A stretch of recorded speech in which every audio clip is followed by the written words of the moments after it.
Días a toda la audiencia. Seguimos con más información, con más entrevistas, Diana. Así es, y de hecho ya arrancamos este programa con una entrevista. Se trata del economista Freddy Ceballos. Él es presidente de la Cámara de Comercio Ecuatoriano Colombiana, Camecol. Vamos a hablar acerca del aumento de la tasa de seguridad a las importaciones colombianas. Supimos que el día de ayer el presidente Noboa hizo el anuncio de pasar del 30% al 50%, lo cual ha generado reacciones. De hecho, también el ministro de Producción señaló que ya no existe diálogo por ahora. Entonces esto trae implicaciones. Vamos a analizarlo ahora con el economista Freddy Ceballos.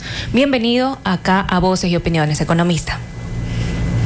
Buenos días, un gusto saludarles. Estoy aquí para servirles. ¿Cómo está, economista? Cuéntenos, de parte de la Cámara de Comercio Ecuatoriano Colombiana, ¿qué reacciones han tenido ante esta medida que ha sido inesperada, ¿no? Entendemos que esto tiene menos de 24 horas. Bueno, ¿cómo estoy? La verdad, al igual que la mayor parte de la población, tanto y de la economía, tanto ecuatoriana como colombiana, nos encontramos bastante sorprendidos y muy afectados, utilizando su término, el inesperado cambio e incremento de la tasa arancelaria del 30 al 50%. Tasa arancelaria o tasa de seguridad, como usted quiera llamarla. Sin embargo, es un costo adicional que se incrementa a los movimientos transaccionales de los productos que entran hacia el Ecuador. Y obviamente lo que estaríamos en espera también es de que Colombia, con una alta posibilidad de reciprocidad, también incremente la tasa. Y quiero comentarles que entró en vigencia el 24 de febrero, es decir, 24 días luego de que entró la tasa en vigencia por parte del Ecuador. Y lo que estaríamos esperando en concepto de reciprocidad, esperemos estar equivocados, es que probablemente Colombia también anuncie el incremento de esta tasa a un porcentaje similar, es decir, al 50%. ¿Y esto qué ha implicado en términos de comercio internacional, en términos de producción? ¿Cómo ha cambiado esta dinámica? Desde el momento mismo en el cual el 30% ya fue fijado de lado y lado, digámoslo así, a pesar que fue implementado, le insisto, el 24 de febrero, la afectación entre las dos naciones, la afectación del comercio entre los dos países ha disminuido en cerca, o se prevé disminuir en cerca del 80%, como lo ha mencionado desde un análisis detallado y la base para poder plantear el 30% desde Colombia a Ecuador. Recordemos que nosotros compramos cerca de 1.900 millones de dólares a nuestros hermanos colombianos, y ellos nos compran a nosotros cerca de 870, 880 millones de dólares. Es decir, desde el punto de vista netamente de balanza comercial, nosotros compramos 1.000 millones adicionales a los que vendemos. Esta relación comercial, desde el punto de vista de composición, nosotros dentro de estos 2.000 millones, el 60% de los 2.000 millones que nosotros compramos a Colombia son o corresponden a materia prima para producción de producto terminado, y el 40% corresponde a producto terminado directo para la comercialización. Esto significa que estos insumos para la producción y producto terminado se verán incrementados en el 30%. Por ende, el precio que muchos de estos productos dirán al mercado van a ir incrementados en este porcentaje, lo cual podría ocasionar que muchos de estos son precios de competencia o oferta-demanda se encuentren fuera de mercado, y por ende las siguientes transacciones ya no serán incluidas para ser adquiridos estos productos hacia Colombia. Lo mismo sucede, pero desde el lado colombiano. Correcto, 7:40 para las personas que se están uniendo a esta conversación. Estamos en diálogo con el economista Freddy Ceballos, presidente de la Cámara de Comercio Ecuatoriana Colombiana, Camecol, hablando del aumento de la tasa de seguridad a importaciones colombianas. Y justamente esto, empezó como una tasa de seguridad, pero parecería que ahora se trata de una guerra arancelaria, ¿no? ¿Cuál es el objetivo en sí que debe haber detrás de todas estas imposiciones? Bueno, el objetivo es de dominio común, o el origen de esta medida que nació por parte del Ecuador es la inseguridad existente, y a ello me permitiría aumentar que no es la seguridad existente en la frontera, sino es una inseguridad existente a nivel de todo el territorio nacional, para no querer catalogar lo que pasa en Colombia. Sin embargo, incluso ahora el argumento o el antecedente del presidente de la República para hacer el incremento al 50% pone ejemplos tácitos y puntuales, como que 3 de los líderes de estas bandas criminales pasaban entre Ecuador y Colombia sin problema alguno, como ellos lo han declarado, para poder planear sus fechorías que luego las iban a realizar aquí en el Ecuador. Entonces, el Ecuador lo que está pidiendo desde el punto de vista de seguridad, lastimosamente está afectando la parte económica. Desde el punto de vista de seguridad, lo que está pidiendo es que nuestro hermano país de Colombia tome las decisiones y las acciones puntuales con el afán de evitar este traslado clandestino, entre otros de grupos guerrilleros, de este tipo de grupos delictivos entre un país y otro. Y obviamente la acción que está requiriendo el gobierno ecuatoriano, por lo que se puede ver, es por eso que ha hecho un incremento adicional, no cumple en satisfacción con los requerimientos del gobierno ecuatoriano. Básicamente lo que está pidiendo es, para poder eliminar o quitar esta tasa, es que el gobierno colombiano tome una acción decisiva en cuanto a lo que está sucediendo. Economista, buenos días. Ya nos indicó de cuál es el porcentaje más o menos de lo que el Ecuador importa en lo que es producto intermedio y producto final, pero puntualmente, ¿qué industrias son las más afectadas por estas decisiones? Bueno, nosotros básicamente lo que exportamos hacia Colombia, y que desde el 24 de febrero, es decir, desde este lunes ya se encuentra agravado por hoy con el 30%, es alcohol etílico, zapatos, insecticidas, neumáticos, desinfectantes, tubos. Y uno de los temas importantes que también va a ocasionar, de lo que estoy escuchando, un paro transportista en la frontera, tomando en cuenta que la disminución de este movimiento terrestre entre Ecuador y Colombia ha disminuido en un 80%, según lo que están indicando, es que Colombia sacó dentro de esta disposición que se prohíbe el movimiento terrestre desde Ecuador a Colombia, del arroz, banano, aguacate, papa, cebolla, tomate, legumbres, maracuyá, camarones y langostinos. Es decir, todo este tipo de productos, para hablar de algo que ha sonado mucho, por ejemplo, el tema del arroz. La producción que tenía el Ecuador, que mucho se colocaba en nuestro vecino país, Colombia, ahora, al no existir la posibilidad de este paso, va a haber un exceso de producción en el Ecuador, lo que va a ocasionar que los precios se compriman, y obviamente muchos de estos productores de arroceros no lleguen ni siquiera a cubrir costos de producción vía el traslado al precio de venta. Claro, esta problemática entendemos que está preocupando cada vez más al sector productivo, al sector exportador, y lo que se prevé es que haya diálogo, pero ayer el ministro de Producción señaló que por ahora están cortadas las vías de diálogo, y en ese sentido, ¿qué se podría hacer? No sé si de parte de los empresarios propiamente de Ecuador y de Colombia haya todavía un camino que busque justamente poder solucionar este impasse. Aquí le voy a comentar dos cosas. La primera es que el día lunes de la semana anterior, el lunes de carnaval, perdón la referencia, aquí en el Ecuador, la República de Colombia interpuso ante el Tribunal de Justicia de la CAM una demanda en contra del Ecuador, considerando este incremento de la tasa. A ver, dicen que la mejor pelea, excepto para los abogados, la mejor pelea es la que no se tiene. Entonces, más allá de la argumentación válida que pueda tener Colombia y de la defensa válida que yo asumo que deberá tener el Ecuador también, el intermedio hasta que se tome una decisión es un intermedio altamente afectativo para la economía tanto del Ecuador como de Colombia.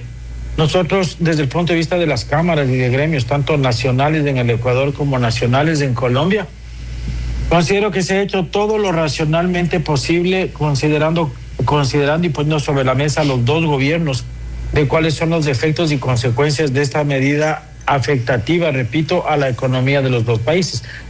Sin embargo, Diana, la decisión final no la tenemos nosotros como gremios ni como sectores económicos, sino la tiene porque las tasas son restrictivas y de única propiedad obligatoriedad de inclusión o de retiro por parte de un gobierno nacional. Nosotros como parte de esta economía y como agentes económicos activos no podemos quitar, ni poner, ni quitar ningún tipo de tasa. Hemos puesto sobre la mesa a los gobiernos nacionales a través de todos los esfuerzos que hemos hecho y lo seguimos haciendo. Sin embargo, la decisión final, que desde nuestro punto de vista es tan fácil o tan difícil, que puede durar como 5 minutos, como 5 meses, en las cuales los dos gobiernos nacionales deben sentarse, ponerse de acuerdo. Colombia debe poner una tabla de acción por días, por meses, por semanas, por todo el tiempo, en el cual determinar cuál es la actividad que va a realizar, y el Ecuador, sobre la base de esa proposición, debería retirar los aranceles, al igual que Colombia, y seguir caminando en la economía. Sin embargo, aunque suceda esto, ya hubo, utilizando su término, que no es suyo, sino un término general, ya hubo una escaramuza o una guerra comercial que ya está generando muertos y heridos. Economista, ¿qué pasa si al corto o mediano plazo no se llega a solucionar este tema? ¿Qué opciones tienen los exportadores ecuatorianos para colocar sus productos, ya sea en el mercado colombiano, o buscar nuevas opciones? Se hablaba de que no era viable, por ejemplo, llevar ciertos productos por vía marítima, pero ¿cómo analiza el tema? Todo es viable, lo que sucede es que eso no es algo que va de un momento al otro. Tenemos, otra vez, de cualquiera de los dos lados, hablemos de Ecuador. Desde Ecuador tenemos varios acuerdos ya con proveedores colombianos. ¿Qué son acuerdos? Calidad, producción, tiempos de vigencia de cartera, garantías. Es un conocimiento bilateral. Yo le conozco a usted me conoce a mí, con el afán de poder aplanar todo el camino para poder comprar, vender, que usted me dé crédito, que usted confíe en mí, que su producto se adapte a mi maquinaria. O sea, esto no es, como lo hemos conversado en varios foros con varias entidades de gobierno, no es cuestión de chascar los dedos y mañana yo digo no es Colombia, es Perú, con que Perú también comerciamos mucho, no es Colombia, no quiero nombrar otro país, otro mercado para comprar o para vender igual. El Ecuador ha firmado cerca de 14 acuerdos comerciales en este tiempo con el presidente Noboa, lo cual realmente es una actividad bastante maratónica la que él ha realizado. Sin embargo, este tipo de inacciones o de decisiones equívocas, no son inacciones, son acciones equívocas, porque inacciones sería dejar de hacer algo. Acciones como incluir una tasa arancelaria de estos esquemas, lo único que ocasiona es dañar o deteriorar la relación, más allá de las buenas visitas que pueda hacer, enviar mensajes equívocos al exterior para posibles inversionistas. Sin dejar nuevamente de destacar lo que hemos conversado hace un momento, que la inseguridad en nuestro país, no solamente en fronterizo, sino a nivel de todo el territorio nacional, existe, y es algo que con usted, que se encuentran dentro del día a día noticioso, se dan cuenta que se ha hecho ya prácticamente parte del paisaje, el saber que hay sicariatos, que hay robos, que hay muertes, etcétera, etcétera, lo cual no es natural, y esto en mucho viene desde México, Colombia, tráfico de armas con Perú. O sea, es un tema transnacional que debe pararse debe procurar eliminarse en cada una de las fronteras con las acciones que está requiriendo nuestro país. 7 horas con 49 minutos, 7 horas con 50 minutos ahora. Estamos en diálogo con el economista Freddy Ceballos, presidente de la Cámara de Comercio Ecuatoriana Colombiana, CAMECOL, hablando del aumento de la tasa de seguridad de importaciones colombianas. Y para ya dar por terminado este espacio economista, finalmente, ¿qué mensaje le podría dar en este caso a los empresarios que están un poco preocupados, ¿no?, por esta situación? Y también quizás un llamado a las autoridades a que también puedan retomar el diálogo. Yo más que un mensaje a los empresarios, porque soy parte de esta agrupación. Lo que le puedo decir, que nosotros, desde el punto de vista de Cámara Ecuatoriano-Colombiana, siempre estamos aspirando, a pesar de que ayer se nos volvió a caer un par de paredes adicionales, tomando en cuenta que el arancel subió de 30 a 50, estamos aspirando a la lógica comercial, a la lógica diplomática, a la lógica de mercado, con el afán de que encontremos una solución en un escritorio, ya sea este escritorio en Colombia, en Perú, en los Estados Unidos o en donde sea, que podamos llegar a una lógica comercial con el afán de que esto se solucione. El efecto que esto va a considerar o va a ocasionar, a los dos países, es un efecto que va a trascender un 30 o un 50% de arancel. Va a generar incremento del desempleo, va a generar un deterioro en el comercio formal que tanto hemos trabajado de lado y lado, ya que las 60 o 65, cerca de 70 pasos clandestinos que existen entre nuestros hermanos países de Ecuador y Colombia se están habilitando y agilitando, porque el comercio entre Ecuador y Colombia no para ni va a parar. Le está perjudicándose directamente a la movilización, al transporte terrestre. Se ha comentado que esta disminución para muchos de los transportistas interprovinciales e interpaíses de los que se encuentran en la frontera significa una pérdida del 90% de sus ingresos. Es decir, hay mucha gente que se va a quedar en la desocupación, mucha gente que no va a poder generar ingresos adicionales, y este malestar en diferentes áreas y en diferentes actividades dentro de este comercio bilateral en realidad genera desocupación y desempleo. Por ejemplo, solo para terminar, el ejemplo de aceites y grasas para el Ecuador significa con este incremento la disminución de cerca del 40% del mercado activo de exportaciones. Es decir, para nosotros como Ecuador significa que desde el Ecuador vamos a dejar de fabricar, de producir, de generar impuestos, de generar empleo, porque esta tasa adicional del 30 al 50 o del 30% de Colombia hacia Ecuador incrementa los precios de tal forma que nos encontramos fuera de mercado y somos definitivamente no competitivos. No es un tema pasajero, es un tema de alta importancia. Otra vez, sin dejar de reconocer que la inseguridad, que es el argumento principal del gobierno nacional del Ecuador, tiene mucho sentido y muchas bases, estamos afectando el comercio. Debemos sentarnos, debemos tener inteligencia, debemos ser sesudos, debemos tener madurez política, económica y diplomática para llegar a solucionar estos puntos. Muchas gracias, economista Freddy Ceballos, presidente de la Cámara de Comercio Ecuatoriana Colombiana, Camecol, por habernos acompañado aquí en Voces y Opiniones. En realidad su aporte ha sido de suma importancia. Esperamos también tenerlo por acá en otra ocasión. Con muchísimo gusto les mando un abrazo fuerte y la verdad con la esperanza y la aspiración de que se solucione pronto para el bien de los dos países. Buenos días y muchas gracias. Buenos días, muchas gracias, economista. Muchas gracias. 7:53.